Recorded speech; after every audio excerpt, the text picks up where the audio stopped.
Welcome to Brick by Brick. Join me, Lauren Winnett, as I share my personal journey of building a thriving real estate and hard money lending business from the ground up. Along the way, we'll explore the strategies, challenges, and breakthroughs that come with growing wealth. Whether you're a seasoned investor or aspiring entrepreneur, or simply curious about the world of private lending and real estate, this podcast is packed with actionable insights, real-world stories, and mindset tips to help you build your own path to success brick by brick. Welcome to another episode of Brick by Brick. I'm your host, Lauren Winnett. Today we have the great and powerful Josey with us. Jen is a real estate investor here in Raleigh, North Carolina. Somebody I've actually done business with myself, met in person. We've had lunch, we've toured some of her properties, and she is a wealth of knowledge, all the way from experienced investors, all the way to starting out investors. She has information that will help you get where you want to go, and also just give you a better insight into what it's like to be an investor and the journey it takes to get there. So Jen, thank you for joining the show today. Lauren, thank you so much for having me. I am honored to do this on your birthday and be on your podcast. You were on my podcast recently and it was a fabulous episode, provided tons of value. So thank you for returning the favor and allowing me to be on your awesome podcast, if I could speak. Sorry. You get so Jen, can you tell us a little bit? I give you a really high level overview of what you do as a nut. Can you talk to us about what you do, who you are, and kind of how you've gotten to where you are today? Well, that's a loaded question. I am a real estate investor and I have the business with my husband, and we started flipping houses, and our company is called Jolific Homes. And I'm going to give a little nugget for your listeners here. If they're just starting out, pick a name that is not initials, not just overused, everything, something that is unique. And what the word Jolific is, it's my last name, Josey, plus the word prolific, because we wanted our company to be ever evolving. So that's how we came up with Jolific. It also makes it easy for a very short email address, because a lot of people have to write out their entire company.com. So just a little nugget there. But we started Jolific Homes, and then we got our first short-term rental, and we created Jolific Properties. And there was a time where, it's really hard in this industry to find a really good general contractor. So I did tell my husband one time, I'm like, I've always wanted to sleep with a general contractor, and in hopes that he'd say, which one? And no, but he got his GC license instead. Wah, wah. But that then created Jolific Construction. And that one, another nugget for your listeners, if you are a husband and wife team for a construction company, if you ever start one, the female should own 51%, because then it's a women-owned business. And if you ever decide to do government bids, then you'll get a better chance of getting those bids. So from there, we also have the Acorn Agency. We have brokerage. My husband, he got his real estate license.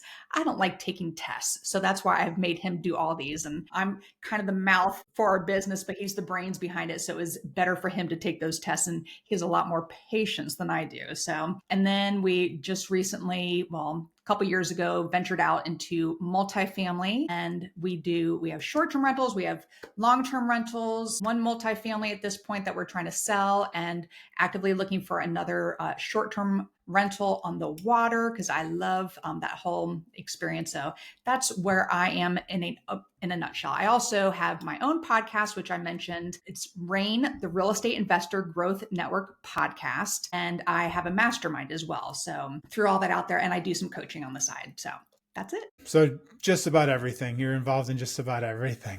Exactly. That's awesome.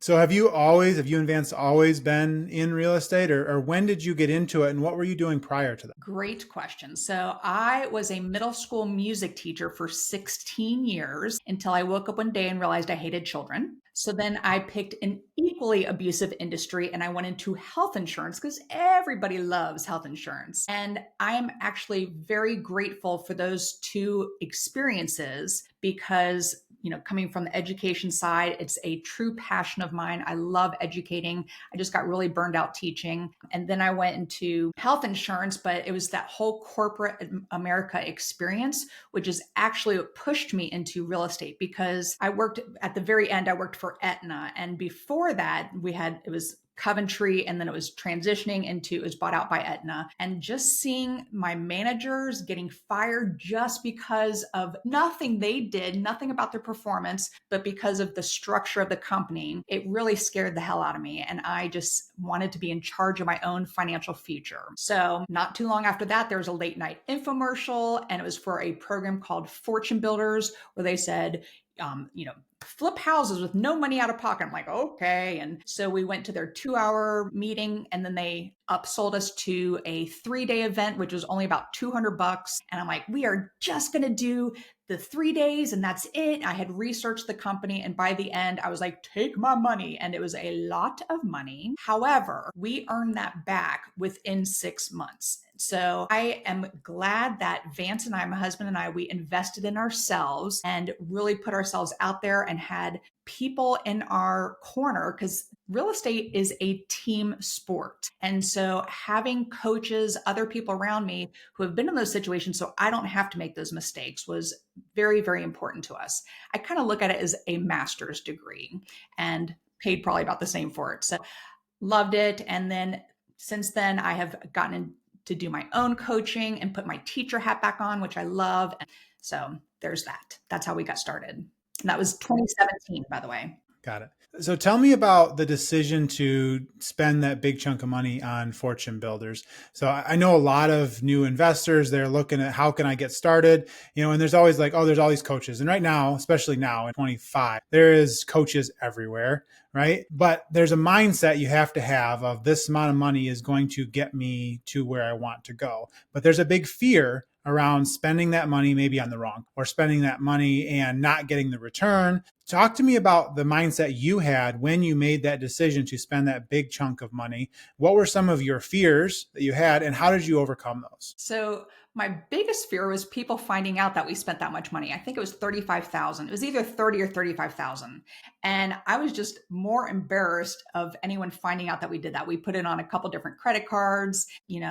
For me, I just thought, by investing that much money, there was no way I was going back. Truth be told, we joined the program April 1st, 2017, no fooling. And I was able to quit my corporate America job by December 22nd of that same year. And it was just because that pressure of failing and really pushing me towards it. Yes, there are a gazillion YouTube videos out there. There's people that you can watch. There's definitely programs.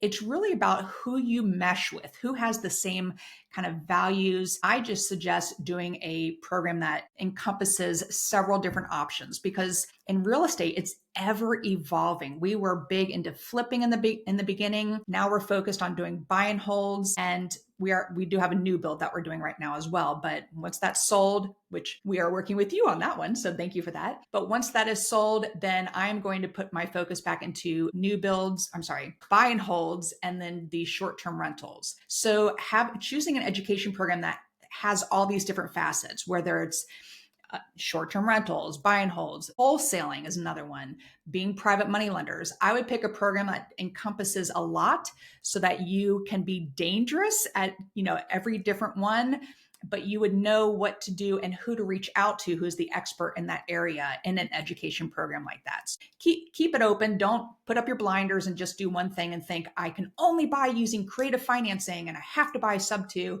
No, you don't. There are options for everybody out there. So I think it's important to find one that you mesh with and that it encompasses a lot of different aspects in real estate. I think you touched on two things that are really important that I want to just highlight. First is the broadness when you're just getting started.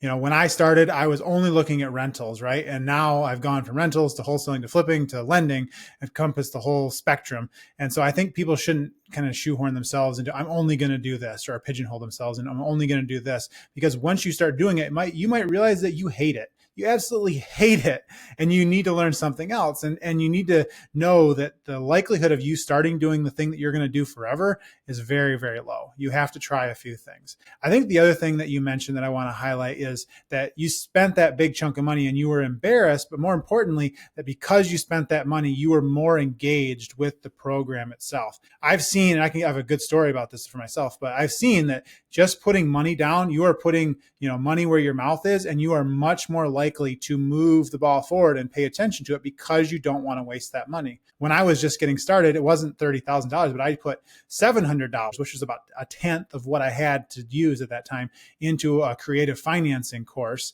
And I consumed every single thing that I possibly could get out of that course. And I learned a ton. On the same notion, about a year and a half later, I signed up for the free Alex Hermosi marketing course, free, never looked at it again. That's on me. But if I had put even $500 into it, I would have spent a lot more time and I probably would have learned a ton. I still could go back and learn it. But it's the power of just putting some money into something and making yourself go forward with it. Absolutely. It's burning the boats, that saying where they're coming up to the shore, they're about to have battle, and their only option is to win. So they burn their boats because that's the only thing that they can do. Don't have a plan B, because a lot of times you will fall back on that plan B. So yes, I agree 1,000%.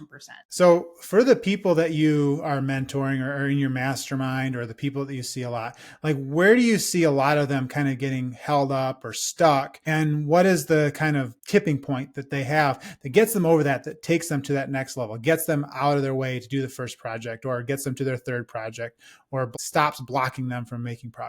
So I will use myself as an example. When I first started my education program, I had what we call analysis paralysis. And that's what I see a lot of times in people that I work with. And for me personally, we spent several months. I was like, I got to learn everything before I even have the courage to write an offer and do all this stuff. And then I was quickly realizing I have to write 20, 25, 30 offers before I even get someone to even think about it and give me a counter or something. So I really think that is a holdup with so many people, is the analysis paralysis. And another odd one is people love education. I have had students come through that they take this course and they think this is what's going to push me over the edge, and they get to meet the people and they're great students, but they never take action. And then they think, oh, well, it was that program. So then they sign up for the next program, and they are just spewing money for all these different programs when all along, all they had to do was actually just take action. So for me, when I can remember it to this day, my very first time, we were walking properties with two of our coaches. It was a group of people, but two of our coaches were there. And I had been talking to a guy on Craigslist about a property in Rocky Mount, North Carolina. And it was, I think he was asking like $52,000 for it. It was 4,200 square feet. So it's massive, built in like 1914, and beautiful home, great bones, just needed some work. So I was telling the coach, and they're like, what, you said $52,000 for that's, pennies per square foot. So why haven't you gotten this under contract yet? I'm like, well, I don't know. And they're like, Jen, go call him right now, get it under contract. And so I'm walking out to the street because we were all inside. And one of the coaches says, and don't forget, everything's negotiable. I'm like, all right, everything's negotiable. Good. So I get out to the street. I call the guy. I'm like, all right, so I'd like to, put an offer, but I just want to know, is that price negotiable? And he said, sure. Well, what's your price? And I was like, I did not think ahead to an actual number. So I went to my high school basketball number, which was 44. And I just said 44,000. He said, okay, I'll take it. I'm like, all right, I'll send you a contract. Thanks, bye. Quickly hung up. I'm like, I went back in there. I'm like, I'm under contract. Oh my gosh. Just being, pushing and taking that action. Real estate, the whole point here is, I think it's learn as you do. And you can study and study and study, but I did not learn anything until we actually got that property under contract. Now, it was an hour and 15 minutes away from our house. You're taught to use licensed contractors, insured contractors. Well, in Rocky Mount at the time, we could not find anyone. People here in Raleigh did not want to drive an hour and 15 minutes out there. So we had to change directions, and we ended up just wholetailing. We scraped paint off the ceiling. We replaced the thermostat. I think we spent $200 on that. We paid a neighbor $30 to mow the lawn, and then we just listed it. We just made it pretty, listed it, and we sold it for $67,000. So we were able to get a large chunk of that initial money back. Back to your point about education. If you are just, got your blinders up and you have to do things certain ways, in this industry, you have to learn to pivot. It's so important because of everything that's going on in the world. So I love that story because it highlights a couple things. And one thing you already talked about was that real estate is a team sport, right? You wouldn't have negotiated that down to that price if you hadn't had your coach telling that, which then probably along the way, the coach was saying, why don't you wholesale it? My guess, I don't really know. And then if you hadn't negotiated down, you would have made the margin when you did wholesale it. And so I think it just speaks to like, you have to have multiple people in your corner to make these things happen. And if you don't, you still can do it. It just becomes a lot harder. It takes a lot longer. And honestly, it's probably going to cost you a lot more money in the long term. Has that been kind of your experience as well? Absolutely. And those coaches have already been there. They've made the mistakes. So I can learn from their mistakes without having to do it myself. Huge. Very good point. Yes. So was that your very first real estate deal? That was it. 4,200 square foot out in Rocky Mount. And yeah, we were scared. We didn't know what the heck we were doing, but hey, got some money in our pocket. And then shortly after that, we ended up wholesaling a deal to one of our coaches. So that was another transaction we did right about the same time. So. Got it. But so for that first deal, maybe $7,000 or $8,000 of profit, something like that. Does that sound right? We bought it for 44. We sold it for 67. Hold time. Holding costs. So I don't know. I can't math. Maybe 10,000. I think the point that I'm trying to get to is that a lot of new people think that their first deal, and this comes to the paralysis analysis, their first deal needs to be this home run where they're, making $60,000. Everything goes perfect. They've got some home and garden TV, HGTV product at the end of it. And then in reality, the first deal isn't about that. The first deal is about taking action, moving forward. Like a solid base hit is all you're looking for. Don't lose money. Even break even is better than doing nothing. Absolutely. And a phrase that I use all the time with my students is done is better than perfect. So I love that you brought that up because there is no perfect deal ever. I have done over 250 podcast recordings. Many of them are past projects and not one of them has been a grand slam. 1,000%. I think, again, that analysis paralysis and just having people take not even just action, but taking massive action and just going. So did your early experience with that coaching program influence your desire to start this mastermind that you currently? So the mastermind, there's a different evolution to it, shall we say. So about a year into our doing real estate investing, we started flipping condos and townhomes. And I call them my 5-day flips because I had a very specific buy box. They had to be built between 1985 and 1999. I loved the cabinets back then. We would go and paint the cabinets, replace the countertops, update the flooring, and then put it right back on the market. So that was just one of those things that also helped with our contractors because in between our larger projects, we did do a full gut job in the beginning, but it kept our contractors busy and happy. And when I needed them, they would always bump me to the top of the list. So I was asked to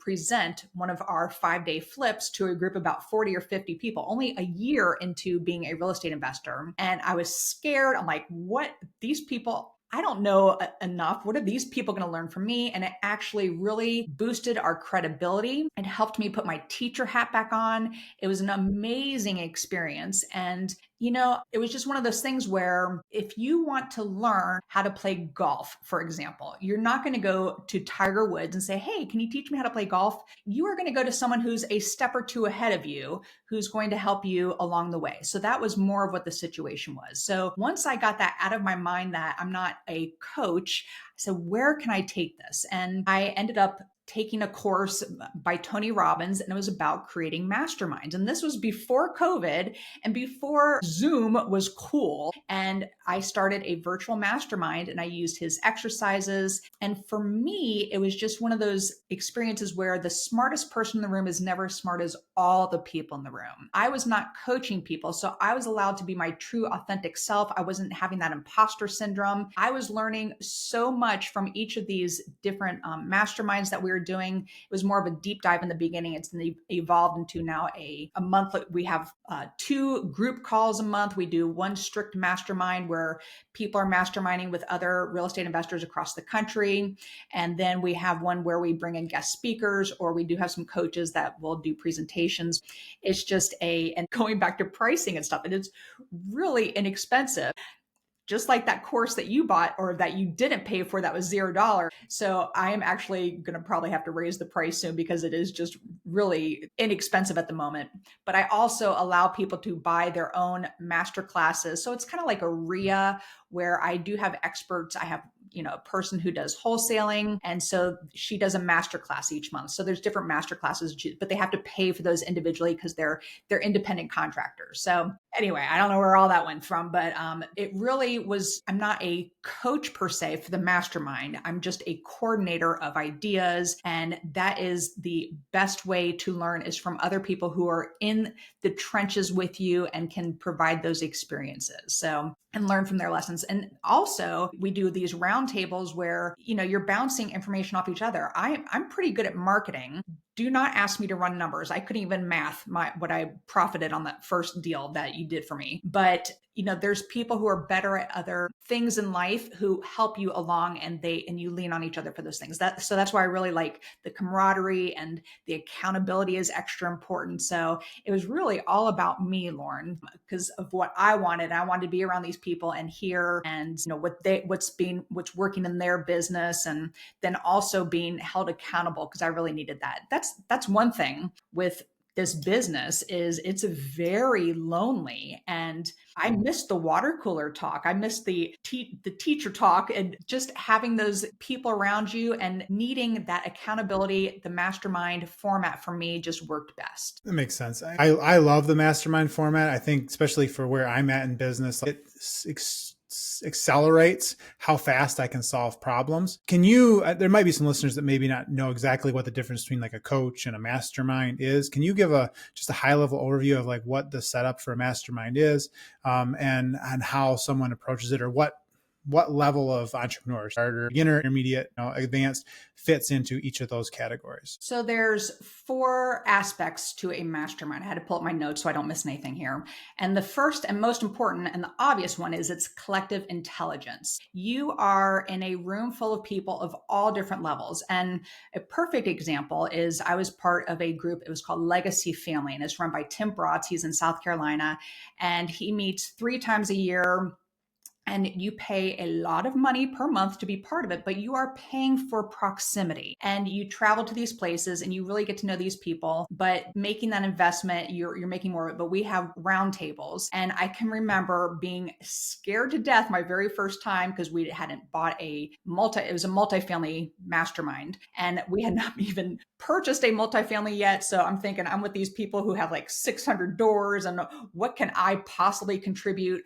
But what really surprised me is because I'm great at marketing, I'm great at social media, I was able to actually give some insight to these people about it and use that whole collective intelligence because I'm good at something that maybe they are not great at. So when you talk about different levels, that's just everyone can provide something. Number 2 is accountability. When you are in a roundtable type situation and you're discussing your business with other people, they're going to hold you accountable for doing things. I can remember one time a woman who was sitting at the table with us, she said, I cannot believe this is coming out of my mouth, but I think I'm going to write a book, and which had nothing to do with, investing in multifamily, but we held her accountable for it. And she released that book within a year. And, just having that place to bounce your ideas off is huge. And the third one is it's momentum, because when you're just by yourself and you're spinning wheels, sometimes you feel like you are just not moving forward. And so it can kind of cause like that stagnation in your business. And here you get great ideas from other people and you're like, totally did not even think of that. So it just really builds momentum. And then the fourth part of a mastermind is that it builds confidence and courage, because people, they have already made mistakes and you're learning from their mistakes. It's a support system, and it really, a lot of times I became like the expert of, doing podcasting, for example, and another person at the round table is starting a podcast and they're leaning on me on how to start the podcast. So it's just building that confidence, having the courage, really pushing yourself out of your comfort zone, which is so important. And, finding one is huge, one that is that's going to fit your needs. But if you don't have one, you can create one. It's super important. If you're looking to create one, there's 4 C's for this. And the first one is clarity. You want to be super clear on what the purpose of the mastermind is. And for the mastermind I run, it's all about growth in real estate. It's all different levels of experience, but it's super crystal clear that we are lifting each other up and having success in our businesses. The second one is commitment. So it's only as good as the people who are committed to actually doing it. So getting that fine balance of, you don't want too many of the meetings, so people can't commit, but that's a very important part of it.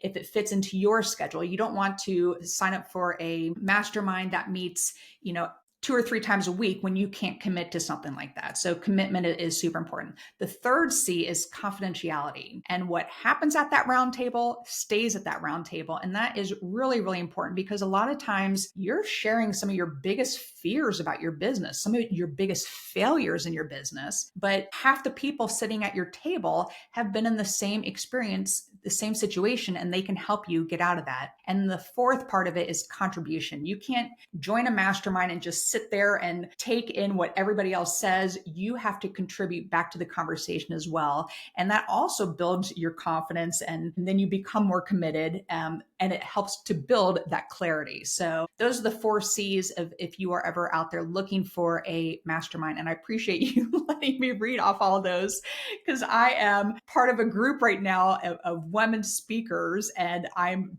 working on creating a keynote speech myself about masterminds. So thank you for allowing me to practice on your audience. But it's a really important message, and it applies to all of us real estate investors as well. It is a very important message, and I'm happy that you talked about it. It speaks really broadly to what I've experienced as an attendee of Mastermind. Like, you get nothing out of them if you just sit there quietly, and you get something out of them if you sit there quietly and listen. You get exponentially more if you actively participate. But I'm pretty comfortable talking in front of groups, been doing it since I was in grad school. But when I was down at the Legacy Mastermind in April of last year, and had to stand up in front of everyone and say, these are the 3 places that my business, which I try to make everyone think, at that time was looking really good, but these are the things that are sucking at the moment. And these are the reasons why they're sucking, and they're all because of me. You have to tell people that you respect those things, and they don't judge you for them. They help you fix them. But it makes you shit a brick to do that, because it's just nerve wracking.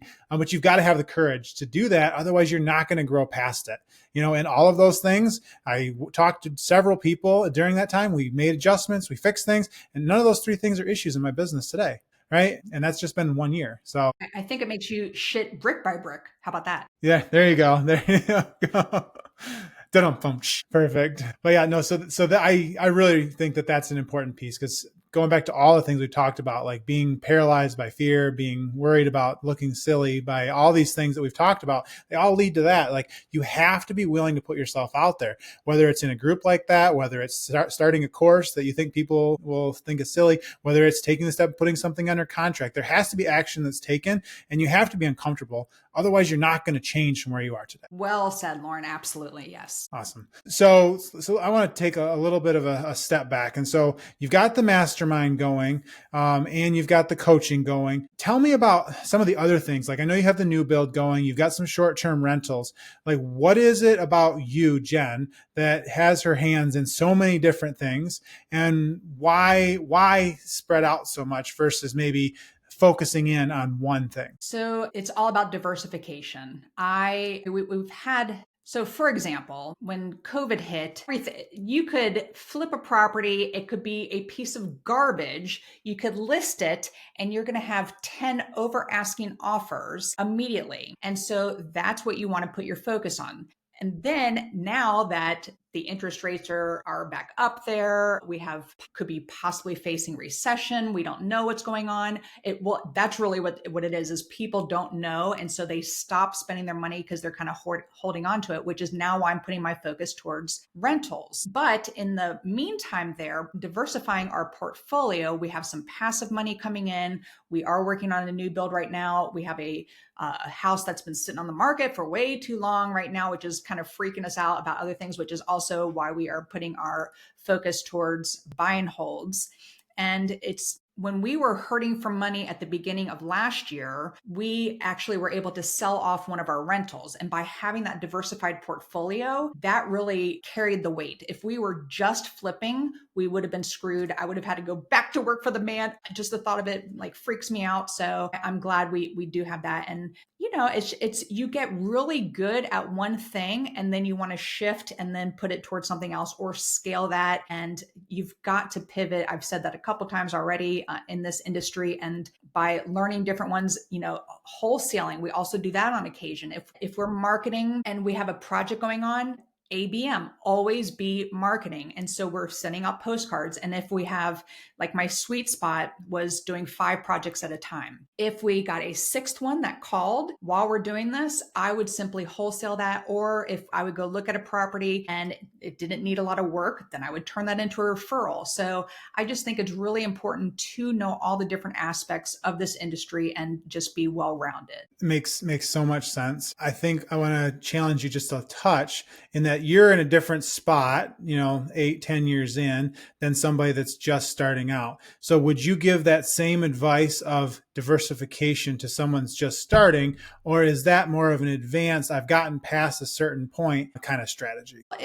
I would absolutely tell you to diversify. If I was just starting now, I would probably do more buy and holds just to have that passive income coming in when times get tough and you're waiting for something to sell and money is not coming in. At least you have that money there. And that goes back to what I was saying about the education program that teaches you a large amount of different areas in real estate. I don't even know how that came out of my mouth. It teaches you the vast options that you have in real estate, and you never know what's going to come across your desk. And if something would be a cabin in the mountains, which would make a great short-term rental, I want to then go to my short-term rental person to learn about it. Something we did a pop the top, for example, and it was that's a trick if you are in an area where the price per square foot, if you want to increase the price per square foot to add more value to the property, then we pop the top, we add a 2nd floor, and that actually became a bus tour for one of our local RIAs. But from that, I had someone reach out and say, "Hey, Jen, I got a perfect property that's going to be a pop the top." And I'm like, "All right, well, let's try it." Well, we get there. It's the only 1-story property in Durham. All the other houses on the street have been redone and they're all 2-story. So it was clearly an obvious one to pop the top.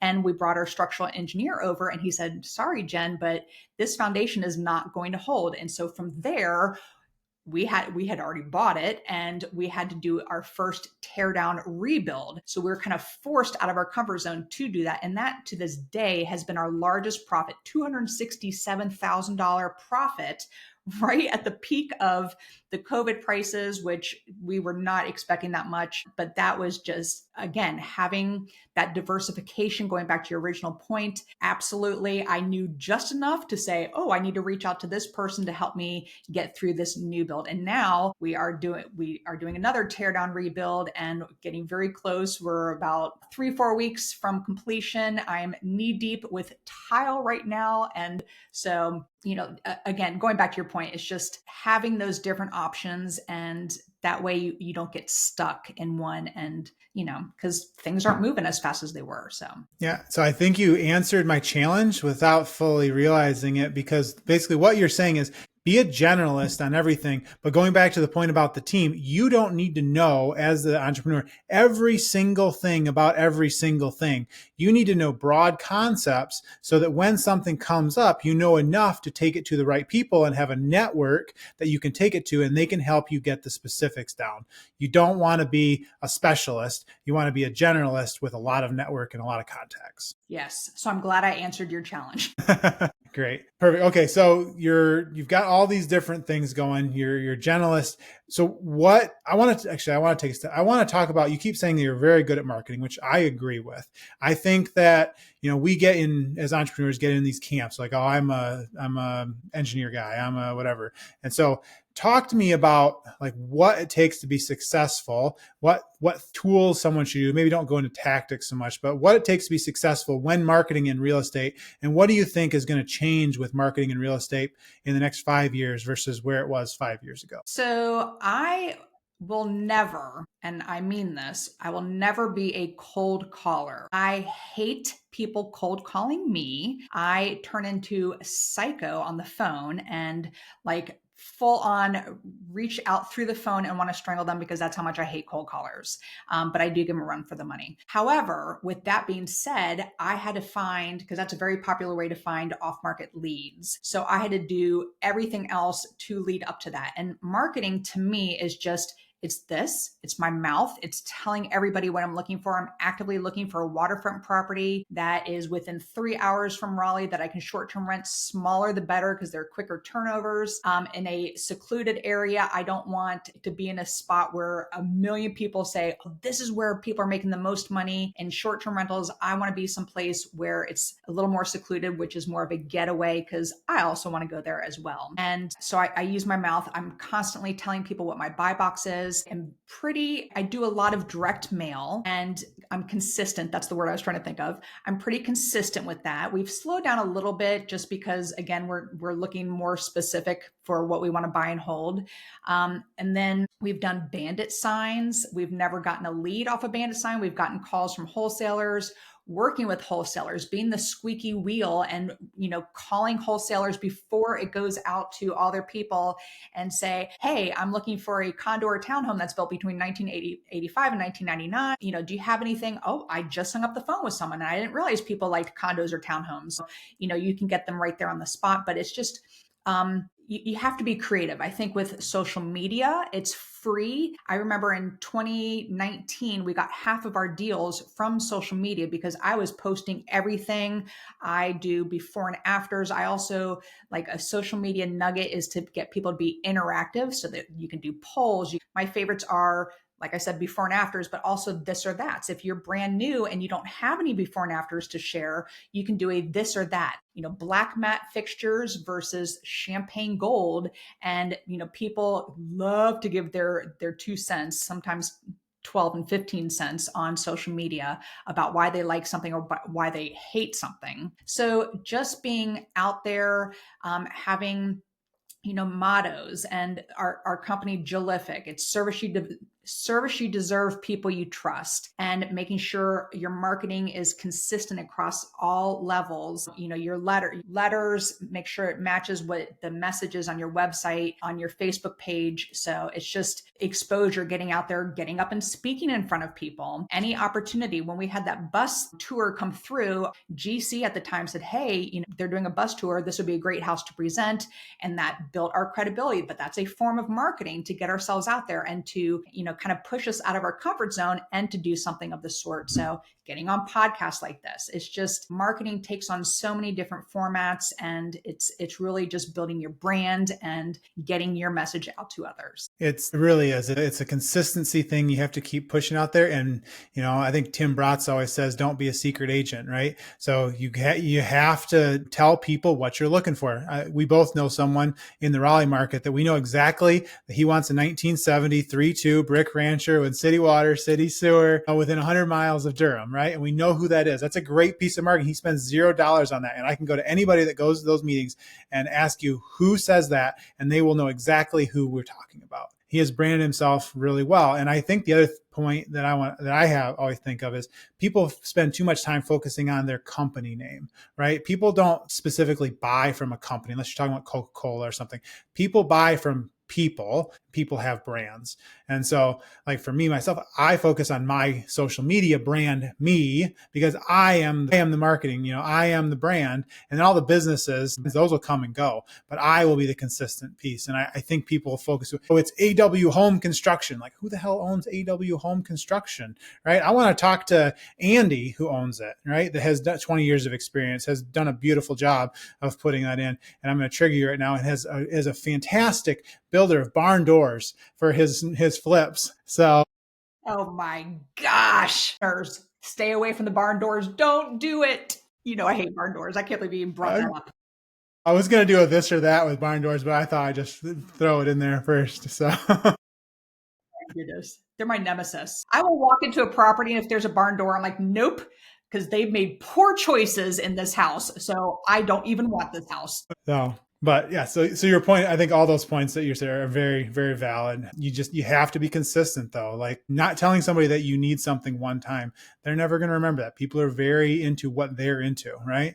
Absolutely. And if you want to make a name for yourself, figure out what those people want and then find someone that has that and give that to them and they will remember you for it. Definitely. So the question I ask everybody as we get closer towards the end here is, so knowing what you know today, if you were going to go back to when you were 20 and give that person advice on how to move their life forward, what would that piece of advice be? Well, when I was 20, I was studying to be a teacher, and that really truly was my passion in life. And if you would have told me at the age of 20 that I would be flipping houses, I just would have laughed in your face.